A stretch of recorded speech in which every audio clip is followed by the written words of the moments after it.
এই মুহূর্তে আছেন সকলকে সা- এই সময় বাস্তবতা আমাদেরকে ভাবিয়ে তোলে কথা বলার পরিচয়। বিশেষ করে আমরা প্রতিদিন মিডিয়ার পাতা খুলে আমরা এই সম্পর্কে রাখি পা আমরা স্বস্তি এই স্বস্তি বিশেষ করে পৃথিবীর তেলের বাজারের অস্থিরতা একটা বেসামাল পরিস্থিতি চলছে। এই জায়গা থেকে হরমোন মালিকের এখন রাজনীতির আন্তর্জাতিক যুদ্ধ বা যুদ্ধ আন্তর্জাতিক রাজনীতির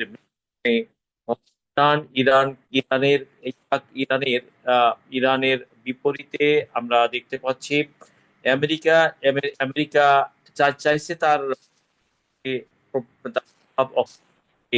মধ্যে ইরানের পার করিয়ে একটা ভিন্ন আগামী দিনের মধ্যে রাজনীতি এবং এই জায়গাতে আমেরিকা তার অনুকূলে রেখেছিল। একটা প্রয়াস সে চালিয়ে যাচ্ছে। এই বাস্তবতায় আমরা যখন আহ, আছি জায়গাতে আমি কিছুক্ষণ বাস্তবতাতে এবং আজকে আমরা ওয়ার্ল্ডের বিপণালীতে হচ্ছে 6 রাষ্ট্র যে ছয়টি আমরা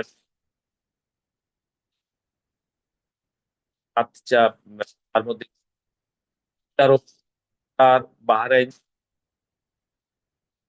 তাদের খাদ্য আবার তাদের তেল মধ্য এক্সপোর্ট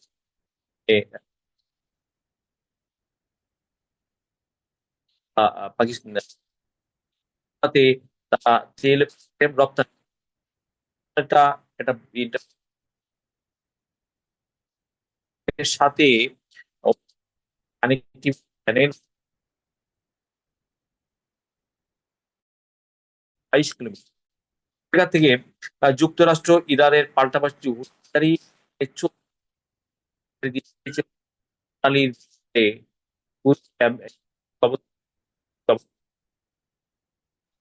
হরমুজ প্রণালী এখন আমার বিশেষ করে আদায় ম্যানেজমেন্টের এবং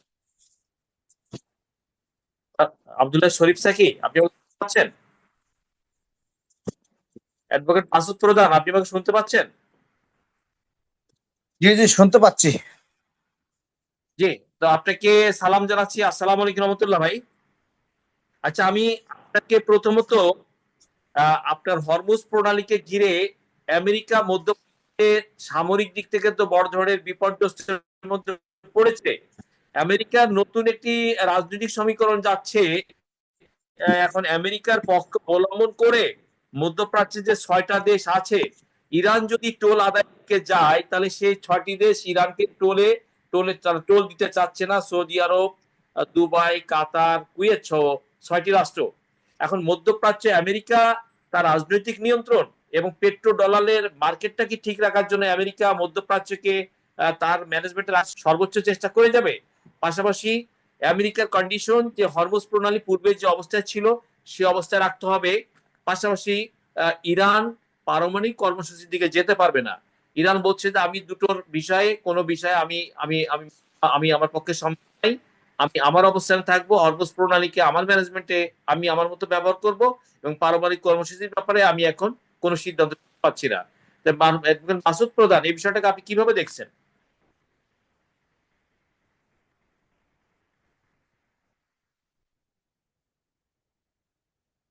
হ্যালো,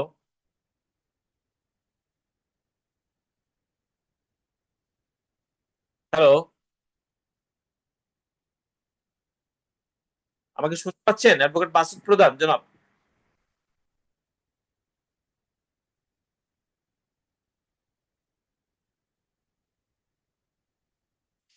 দর্শকবৃন্দ, আমি চেষ্টা করছি ওনাকে পাওয়ার জন্য, এবং এই যে হরমুজ প্রণালী কে ঘিরে আমরা আবার নতুন একটা বিতর্ক সৃষ্টি হয়েছে। আমেরিকার কন্ডিশন দিয়ে রেখেছে যে হরমুজ প্রণালীকে ফ্রি করে দিতে হবে, এখানে টোল আদায় প্রক্রিয়া চলবে না, এবং ইরানকে কোনোভাবেই পারমাণবিক কর্মসূচির দিকে তারা হাত বাড়াতে দিবে না। এবং পাশাপাশি মধ্যপ্রাচ্যের 6টি দেশ তারা অলরেডি সিগন্যাল দিচ্ছে যে আমরা এখানে কোনোভাবেই আমরা ইরানকে আমরা টোল না। আন্তর্জাতিক নিরাপত্তার রীতি আছে যে কোন রাষ্ট্রের থাকে, সে আন্তর্জাতিক আইন অনুযায়ী সেখানে যদি আন্তর্জাতিক স্বার্থ সেখানে সংশ্লিষ্ট থাকে, সেই স্বার্থ সংশ্লিষ্ট বিষয়গুলো সেখানে মানে রেখে যারা এখানে আইন চাপিয়ে দেওয়া যাবে না। অ্যাডভোকেট মাসুদ প্রধান, আপনি শুনতে পাচ্ছেন? হ্যালো, হ্যালো, আপনি আবার তাহলে কানেক্ট হন। হ্যালো,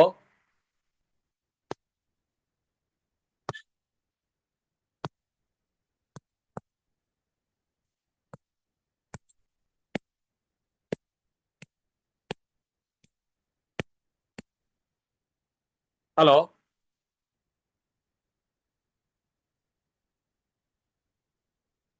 দর্শক বিন্দু, এই পরিস্থিতির মধ্যে চলছে এবং একটা টেনশনের মধ্যে আছে, অস্থিরতার মধ্যে আছে ভাবে। পাশাপাশি আমাদের বাংলাদেশের পরিস্থিতি এখন স্বাভাবিক। অলরেডি তেল আর পেট্রোলিয়াম আমদানি একটা আসছে, তেল আর পেট্রোলিয়াম আসছে। এই যে আসছে সে স্বাভাবিক আছে পেট্রোল। পাশাপাশি আমরা দেখতে পাচ্ছি যে আজকে এখন গভর্নমেন্ট শিক্ষা ব্যবস্থাকে নেওয়ার জন্য তাই বিনামূল্যে এখন থেকে প্রাইমারি স্কুলের শিক্ষার্থীরা পাবেন স্কুল ড্রেস, ব্যাগ, জুতা, এবং সেই জায়গা থেকে প্রাইভেট প্রতিষ্ঠান, কর্পোরেট প্রতিষ্ঠান এখানে পার্টনারশিপে এই জায়গাতে রাখবেন। তো ঠিক আছে, শিক্ষাকে আধুনিকায়ন করার জন্য প্রাইভেট সেক্টরে জন্য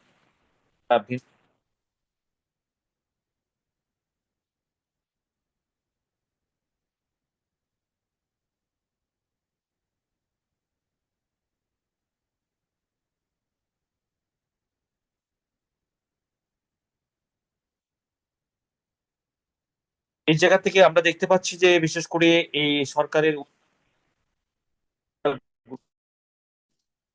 আপনার সরকার এই এখানে এগিয়ে এসেছেন। এটা পজিটিভ একটা। তাই আমি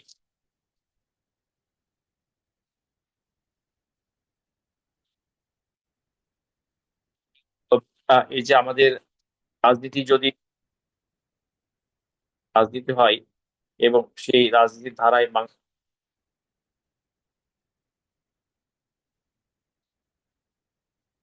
আমরা বিশেষ করে জুলাই সনদ নিয়ে সংসদে উত্তপ্ত একটা পরিস্থিতি থাকে। জুলাই সনদে সংবিধান সংস্কারের ব্যাপারে রায় দিয়েছে। এই রায়ের প্রতি ট্রেজারি ব্যাংক আছেন, ক্ষমতায় আছেন বিএনপি, জুলাই সনদের প্রতি বাস্তবায়ন করবে এগোবেন।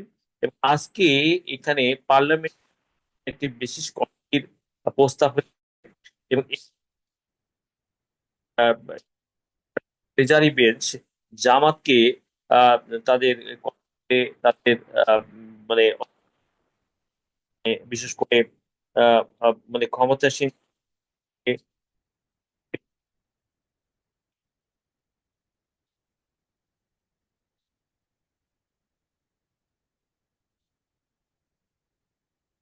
5 জন বিরোধী সিদ্ধান্ত সমর্থন দিয়েছে, কিন্তু এই সেই সিদ্ধান্তে 5 জন যে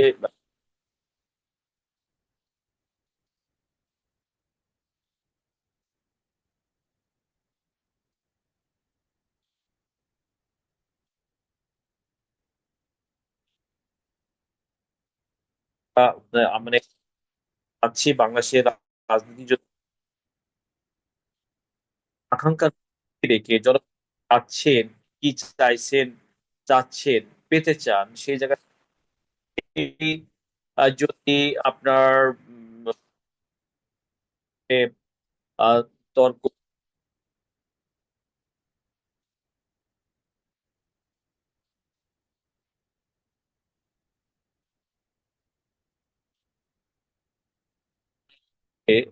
সঙ্গে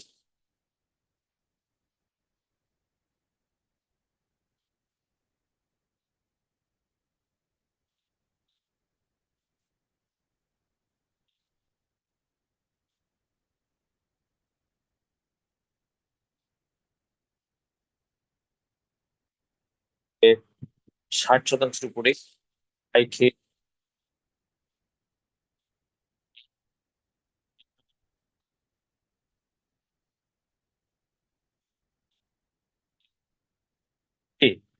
জনাব আব্দুল আলিম, আপনি আমাকে শুনতে পাচ্ছেন?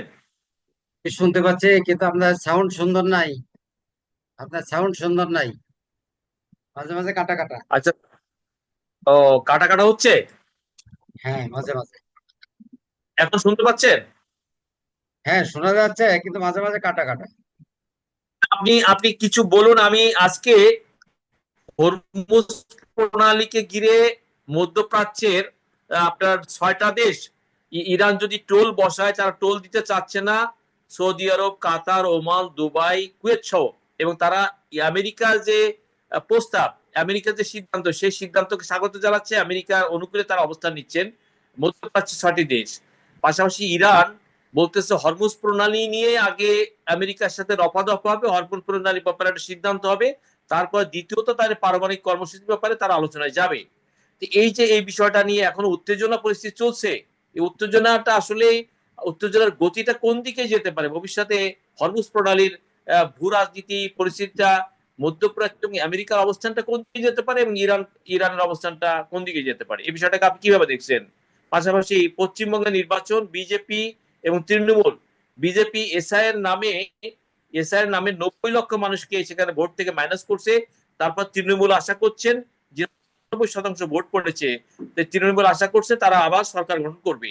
এই দুইটা বিষয়ে আপনার অবজারভেশন কি, জনাব আব্দুল হালিম?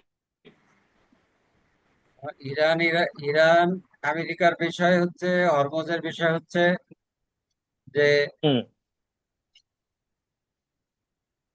এটা ইরানের কন্ট্রোল থাকা দরকার। কারণ ইরান হুম। অনেক অত্যাচারিত হয়েছে, একটা মুসলিম কান্ট্রি দরকার। হুম। পাশাপাশি আশেপাশে যারা মুসলিম কান্ট্রি আছে তাদেরও একটা হক আছে, তাদেরও একটা হক আছে। সুতরাং তাদের বিষয়টা একটু সহজ সরল ভাবে দেখাটা ইরানের উচিত, আমি যেটা মনে করি। আর যদি না দেখে তাহলে তো প্রতিবেশীর সাথে সে ভালো বিহেভ করলো না, হয়তো তারাও এক সময় এর প্রতিশোধ নেওয়ার জন্য আবার হয়তো চেষ্টা করবে। আর আমেরিকার আসলে উচিত না আর এখানে থাকা। আমেরিকা যত থাকবে এখানে তত গন্ডগোল হবে, তত যুদ্ধ বিগ্রহ বেঁধে থাকবে, মানুষ খুন হবে। এরা তো খুনি। আজকে ট্রাম্প তো একটা কথা বলছে, ট্রাম্প কিন্তু একটা কথা বলছে, কি চুপ থাকা নিয়ে যেন কি একটা কথা বলছে। হ্যাঁ, যে চুপ থাকবো না। আসলে ট্রাম্পরা তো কোনোদিনই চুপ ছিল না, কোনোদিনই থাকে নাই তারা। তারা হচ্ছে পর খানে আলা, পরের ওপর ভাগ বসা খাবে, এটা হচ্ছে তাদের আহ নৈতিকতা, এটা হচ্ছে তাদের নীতি।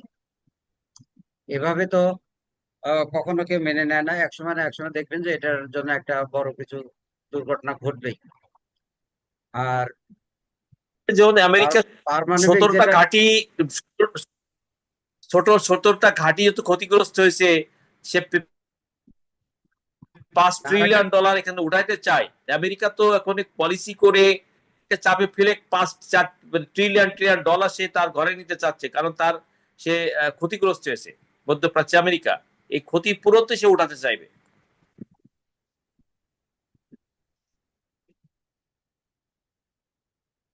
ক্ষতিপূরণ যেটা উঠাতে চায়, হ্যালো। ক্ষতিপূরণ, হ্যাঁ ক্ষতিপূরণ ঠিক আছে, তারা উঠানোর চেষ্টা করতেই পারে। কিন্তু তারা যে আরেকটা অনেক বড় কথা বলছে, যে ইসরায়েলকে যারা মানবে না তাদের সাথে আমাদের কোনো সম্পর্ক নাই, তারা এই দেশে নাগরিকত্ব থাকতে পারবে না, তাদের গ্রিন কার্ড দেওয়া হবে না। অনেক অনেক বড় বিষয় কিন্তু। আচ্ছা, ইসরায়েলকে কিন্তু পৃথিবীর এখন অনেক সেক্ষেত্রে রাষ্ট্রই অনেক লোকই মানে না। ইসরায়েলকে যেহেতু ফ্রান্স সমর্থন দিচ্ছে, গ্রিস দিচ্ছে, ইউরোপের তো অনেক দেশ কূটনৈতিক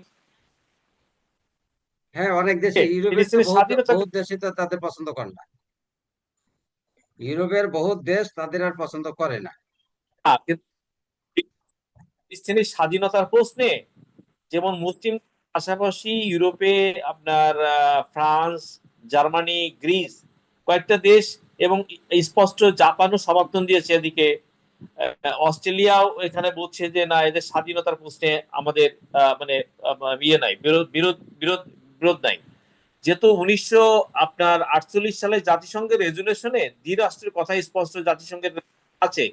ইসরায়েল জুড়ে উড়ে এসে জুড়ে বসে যদি এই মধ্যপ্রাচ্যের নিয়ন্ত্রণ নিতে চায়, ফিলিস্তিন নিতে চাইবে। আসলে আমেরিকা যা যা করছে, এই বিষয়টাকে এটা মেনে তো নিতে চাইবে চাইবে সারা না। ওয়ার্ল্ডে এটাই করতেছে। থার্ড ওয়ার্ল্ডের পরে দেখবেন যে আমেরিকাকে সবাই সাইজ করবেই এক সময়, টুডে আর টুমরো। তবে পারমাণবিক বোমার যে বিষয়টা, আমার মনে হয় এখন সৌদিরও উচিত হয়েছে নতুন করে চিন্তা করা। ওরা তো পারে, ওদের তো টাকার অভাব নাই, ওরা তো ইচ্ছা করলে পারে। মিডিল ইস্টের ম্যাক্সিমাম দেশে তো টাকার অভাব নেই, তারা ইচ্ছা করলে অনেক কিছু করতে পারে, কিন্তু তারা তো সেদিকে যাচ্ছে না এবং যাবে। জাপানও দেখবেন যে সামনে কিন্তু যাবে, পারমাণবিক বোমার চিন্তা করবে। জাপানও সেরকমই একটা আহ মানে সিমটম তৈরি হচ্ছে। আপনি আপনি তেলের তেলের যে সংস্থা ওপেক, ওপেক থেকে আহ, ইয়ে, আর আরব আমিরা আমাদের আরব আমিরাত তার মানে ওপেক তারা সিদ্ধান্ত এর ওপেক যে নিয়ন্ত্রণ করে তেলের সংস্থা, সেই জায়গা থেকেও একটা টানাপোড়েন দেখা দিয়েছে। না, এটা ওপেকটা যেহেতু তারা বের হয়ে গেছে, ওপেক মানে সেখানে তো তারা ডিসিশন নেওয়ার দরকার নাই, তারা চিন্তা করতেছে সবাই মিলে ডিসিশনটা আমরা আমাদের ব্যবসা করব। ওরা ওদের ব্যবসা নিয়ে চিন্তা করবে, ওরা ওদের। এখানে এখানে হঠাৎ করে দুবাই আরো আরো আরব আমিরাত সিদ্ধান্ত নেওয়ার কারণ নিশ্চয়ই তাদের স্বার্থের পরিস্থিতি, তেল বাণিজ্যে তাদের স্বার্থের থেকে আরব আমিরাত বেরিয়ে যাচ্ছে। বেরিয়ে যাচ্ছে, তাদের যে একটা কোটা আছে, কোটার থেকে তারা বেশি দেবে। তারা ওয়ার্ল্ডকে একটু স্থিতিশীল করার জন্য হয়তো এরকম একটা ডিসিশন নিয়েছে, না, তাদের তেল বেশি বিক্রি করবে। আপনি পেট্রো ইয়েনের ইরান যে এখন চীনের কাছে তেল বিক্রি করে পেট্রো ইয়েন মানে চীনের মুদ্রা দিয়ে বিনিময় করে, এক্ষেত্রে পেট্রো ডলারের উপরে একটা নেতিবাচক প্রভাব পড়ছে না আমেরিকার তেল বাণিজ্যে? আসলে দ্বিপাক্ষিক হওয়া উচিত। এখানে খালি আমেরিকান ডলারে কেন আমরা ইন্ডিয়ার কাছে আমরা জিনিস আনবো, এটা তো ঠিক না। এটা দ্বিপাক্ষিক হওয়া উচিত, যার যার ইয়েতে শেষে কিনবে। এটা ওপেন হওয়া উচিত আমার দৃষ্টিতে। কারণ এটা নিয়ে আর একটা রাজনীতি হচ্ছে, বা আর একদিকে যাচ্ছে, আর একজন লাভ করতেছে, এটা তো ঠিক না। দ্বিপাক্ষিক হওয়া উচিত, যার যার নিজস্ব মুদ্রা শেষে কেনা বেচা করবে, এটা হওয়া উচিত। বাট এটা এটা হচ্ছে না, কারণ অনেক সময় দেখা যাচ্ছে বৃহত্তর কোথাও থেকে আনতে গেলে অনেকে ডলার চিন্তা করে, এই জন্য হচ্ছে। বাট দ্বিপাক্ষিক ডলার দিয়ে জিনিসপত্র ক্রয় বিক্রয় হওয়া উচিত, হয়তো একসময় আচ্ছা, তাই হবে। দুই আর মাস আস্তে আস্তে আস্তে আস্তে এখন যেটা হচ্ছে, তো সেটা সেটা শোনেন। হ্যাঁ, সেটা হচ্ছে যে এই যে ক্রিপ্টোকারেন্সি, বলেন। অনেকেই কিন্তু এখন ক্রিপ্টোকারেন্সি দিয়ে কাজ করতেছে। আজ আমেরিকা কিন্তু অনেকগুলো 50,000 না কত যেন ক্রিপ্টোকারেন্সি আহ বাজেয়াপ্ত করে দিয়েছে, কার কার যেন কাদের। আমি পুরো জিনিসটা দেখি নাই, কিন্তু ক্রিপ্টোকারেন্সি হচ্ছে, ক্রিপ্টোকারেন্সির মাধ্যমে ক্রয় কেনা বেচা করবে মানুষ। তাহলে তার ডলার লাগলো না, ইওনো লাগলো না, কোনো কিছুই লাগলো না, ক্রিপ্টোকারেন্সিতে করবে। আমাদের দেশে হয়তো ক্রিপ্টোকারেন্সিটা বন্ধ আছে। আমাদের ওই দিন সংসদে এটা নিয়ে আলোচনা করছে একজন এমপি, যে এখন আসলে ক্রিপ্টোকারেন্সিটা এই দেশে ইউজ করার যায় কিনা সেটা একটু ভেবে দেখা লাগবে। তারপরে বাংলাদেশ ব্যাংকও সেটা নিয়ে চিন্তা ভাবনা করতেছে।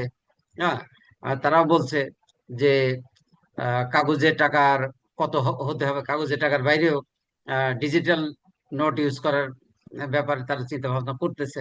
যদি ডিজিটাল নোট ইউজ করে, ক্রিপ্টোকারেন্সি ইউজ করে, তখন আলটিমেটলি ডলারের এটা কমে আসবে। ডলার টুডে টুমোরো দেখবেন যে কমবেই, এটা ওইভাবে তো থাকবে না। যেহেতু এখন মানুষ দেখছি যে যারা, একটা ট্রেড বিশ্ব হচ্ছে সেক্ষেত্রে, আচ্ছা আমি আপনাদের দেখতে পাচ্ছি দেখেন মূল্যস্ফীতির চাপ কিন্তু বাংলাদেশে বেড়ে গেছে, মূল্যস্ফীতি 10-এর উপর চলে গেছে, এবং যে জন্য মূল্যস্ফীতির কারণে জ্বালানির দামটাও এই যে বাড়তি জায়গায় চলে গেছে না এই না, বিশেষ করে। মূল্যস্ফীতি ওই কারণে হয় নাই, বাংলাদেশ ব্যাংক থেকে 2-3 বারে টাকা তৈরি করা হয়েছে। যখন টাকার ফ্লো হবে তখন তো মূল্যস্ফীতি বাড়বেই। এই ইউনূস সরকার করছে কত, 22,000 না 26,000 কোটি টাকা, তারপরে এরাও করলো মনে হয় 17 না কত হাজার কোটি টাকা।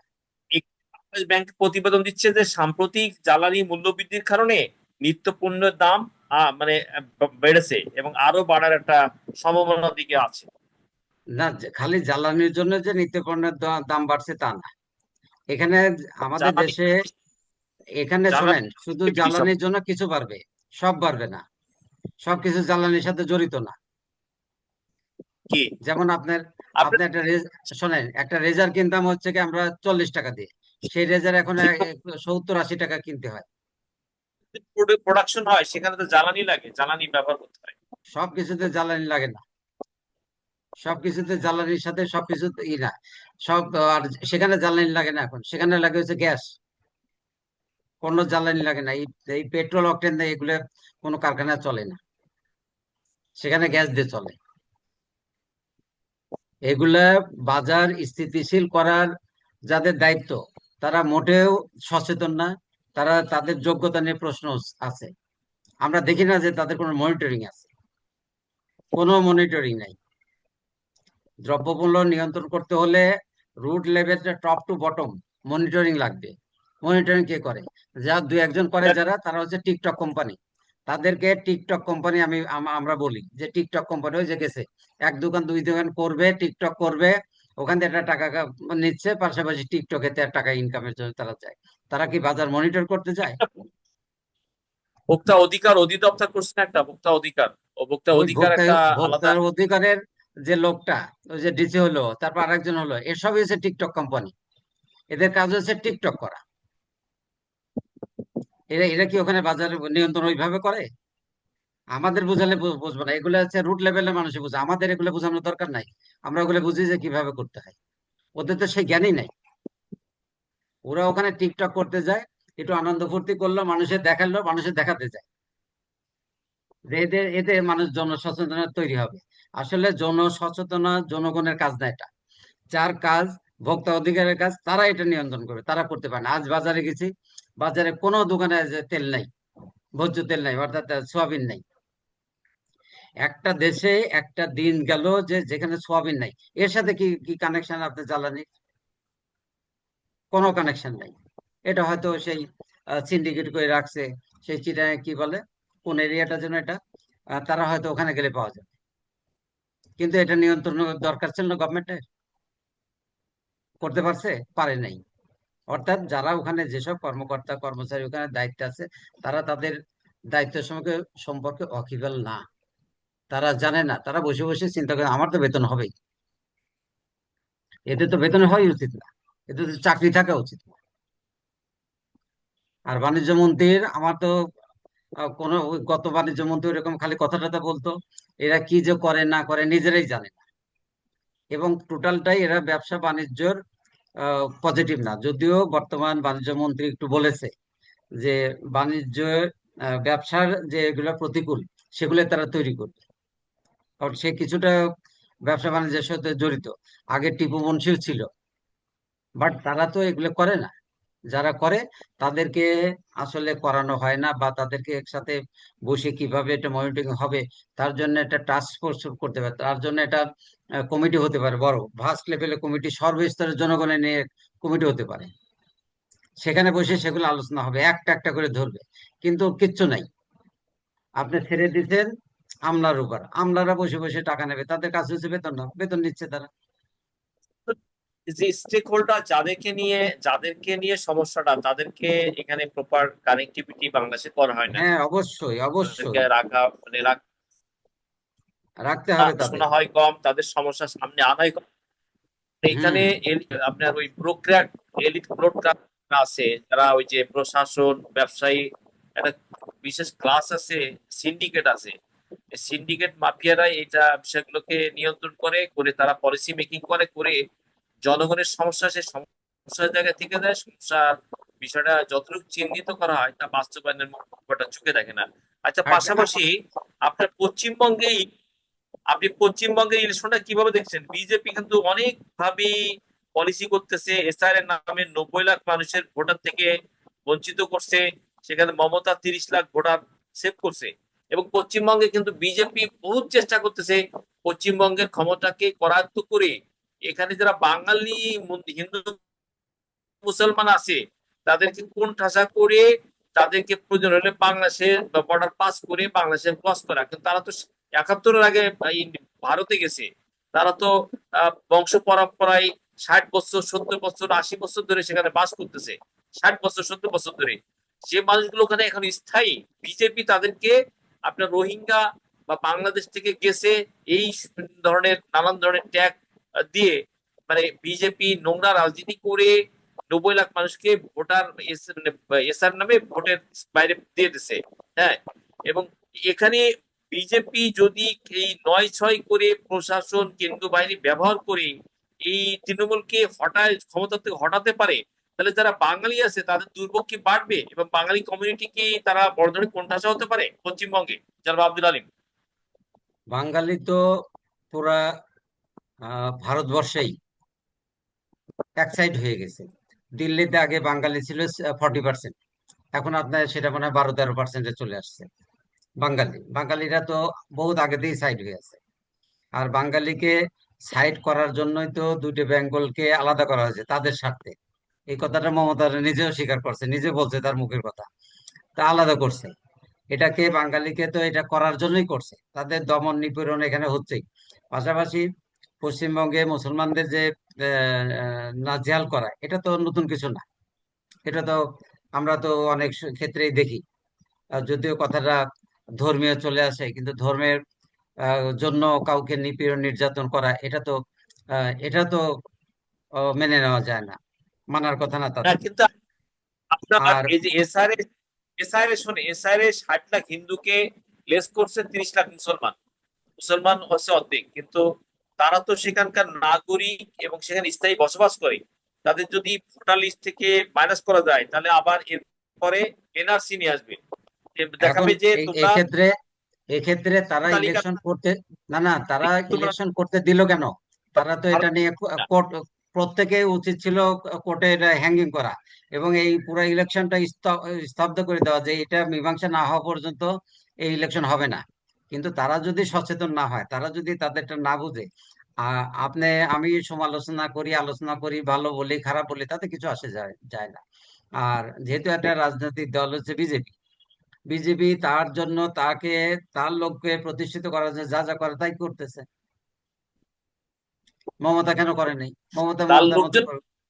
সে ক্ষমতাকে তার অনুকূলে নিতে চায়, ক্ষমতার মস্তক সে হ্যাঁ, দখল করতে তার চায়। অনুকূলে ক্ষমতার নিতে মস্তক চায়। দখল করার জন্য হুম। বিশেষ বাহিনী ব্যবহার করতে চায়। যারা ধরেন এখানে, যারা 71-এর পরে বিনিময় করে গেছে, মুসলিম বা হিন্দু, বাংলাদেশের, তারা তো হুম। সেখানকার ভারতের নাগরিক। সেরা নাগরিক হিসাবে পশ্চিমবঙ্গের বিভিন্ন জেলাতে তারা বাস করছে। তাদের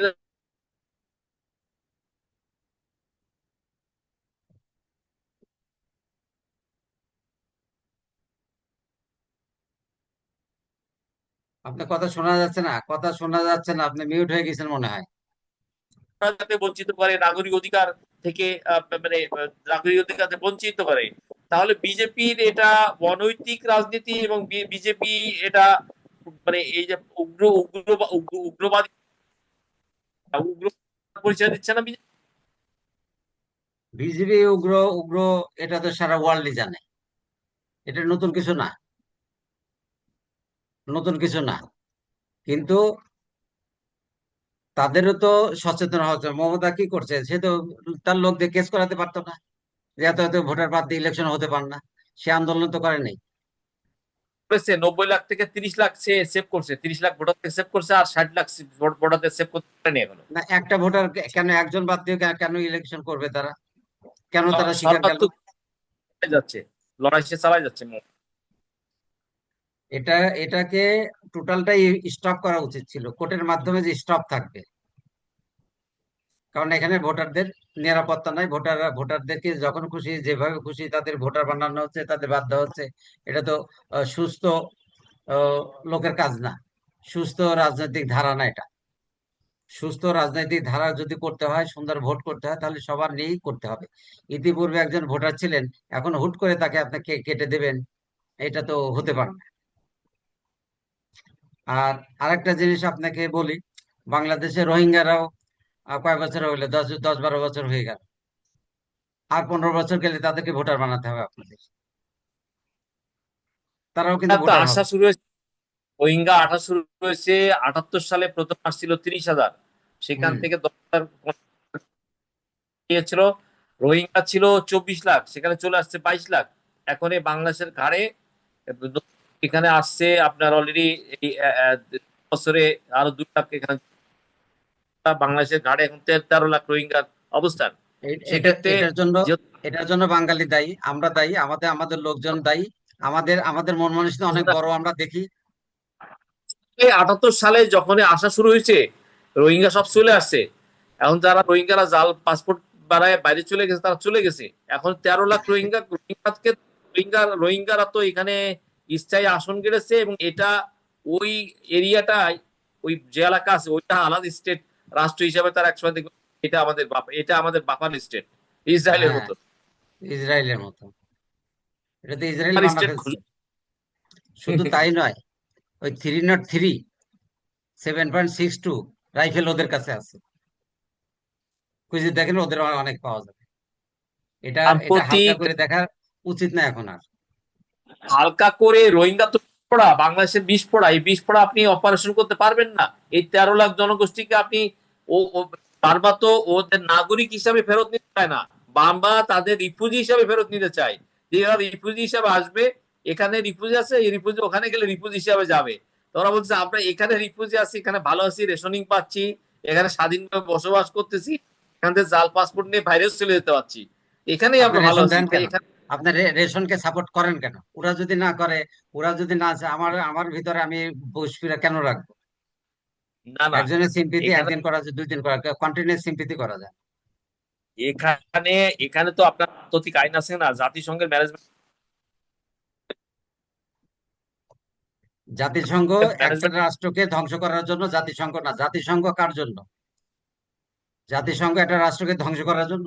একটার ভিতর বিস্ফোরণ ঢোকা দিয়ে জাতিসংঘ অশান্তি তৈরি করে, এই জন্য জাতিসংঘ। কিসের জাতিসংঘ? এই জাতিসংঘ মানার দরকার কি?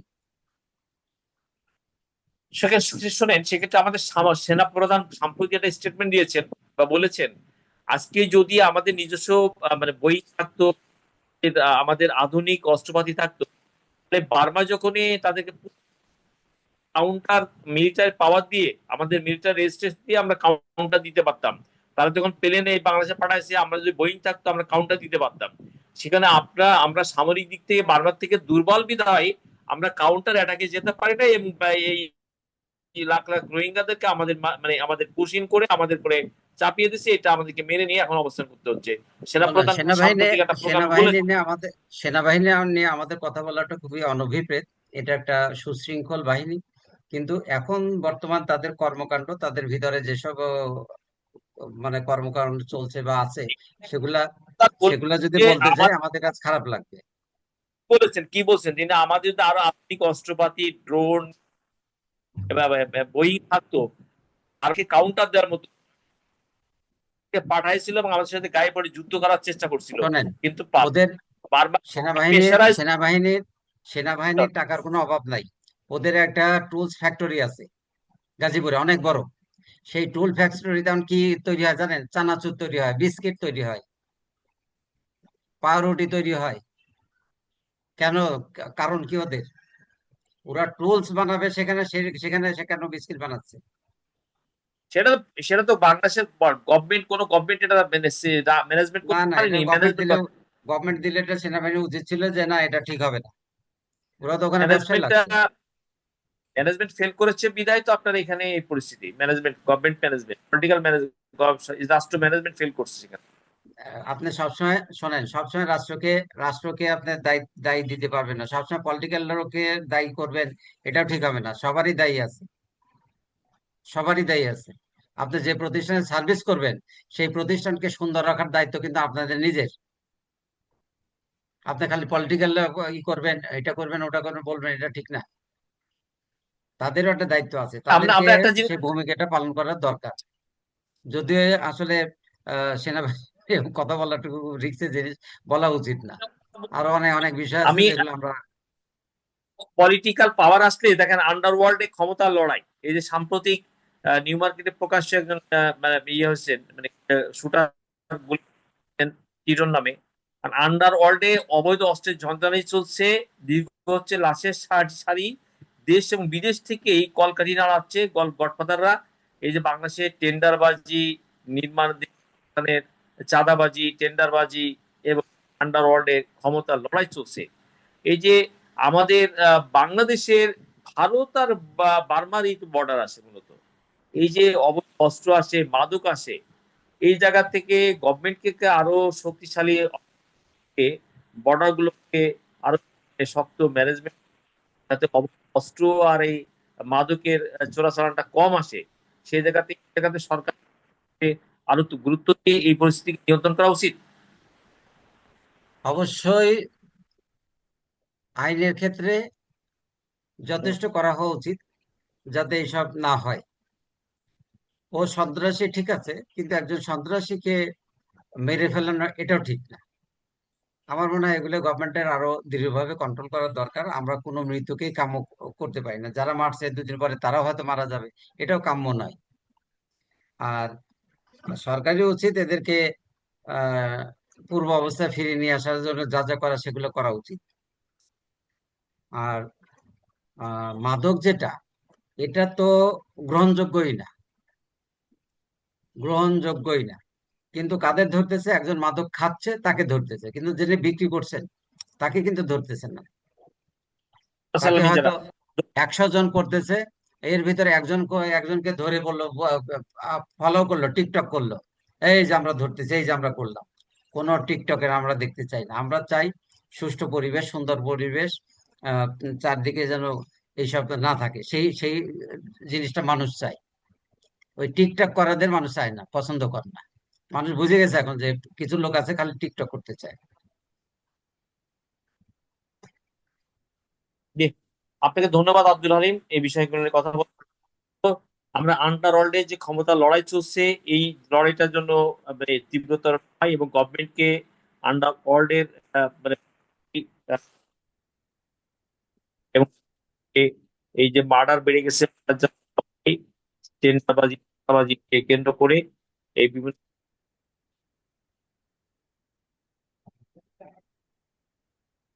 যাই হোক, এই আপনাকে ধন্যবাদ। সময় সময় নাই, আপনাকে ধন্যবাদ। আর আজকে প্রোগ্রাম আমার মনে হয় আহ, শেষ করার দরকার। আপনি সমাপ্ত করে দেন আর কি। জি, আপনাকে ধন্যবাদ। আগামীতে আমার ভিন্ন কোনো দর্শক বিন্দু, আমাদের এই প্রোগ্রামের বিষয়গুলো আপনারা কমেন্টস করবেন। আপনাদের কমেন্টস এবং মন্তব্য নিয়ে আমরা আপনাদের সামনে উপস্থিত হবো। আপনারা আমাদের 24 ডিজিটাল নিউজের সঙ্গে